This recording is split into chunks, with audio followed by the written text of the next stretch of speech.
Hello বন্ধুরা, good afternoon. এখন টাকি থেকে প্যাসেঞ্জার নিয়ে এসে দমদমে নামালাম।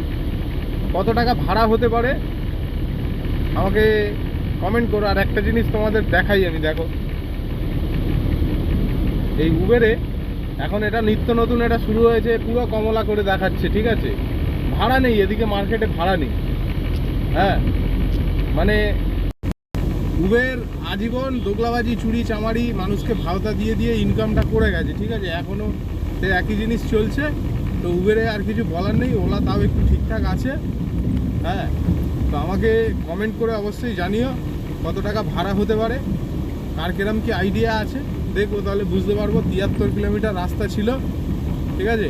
75 কিলোমিটারই ধরো টাকি থেকে দমদম নামিয়েছি আমি। একটা তাও বলে দিই যে ভাড়াটা ছিল 2200 টাকার উপরে আর 2900 টাকার নিচে। এবার কত টাকা আমি ভাড়াটা নিয়েছি সকলে অবশ্যই কমেন্ট করে জানিও, ঠিক আছে? যাদের যাদের কমেন্ট ঠিক হবে তাদের সকলের কমেন্টে আমি লাভ রিয়াক্ট একটা দিয়ে দেবো। তো চলো, টাটা। আর তোমরাও তাহলে বুঝতে পেরে যাবে যে এই ভাড়ায় লাভ হয় কি লোকসান হয়, এটা তোমরা বুঝতে পেরে যাবে, ঠিক আছে? আমি কখনো লোকসান করে যাই না। তো টাটা।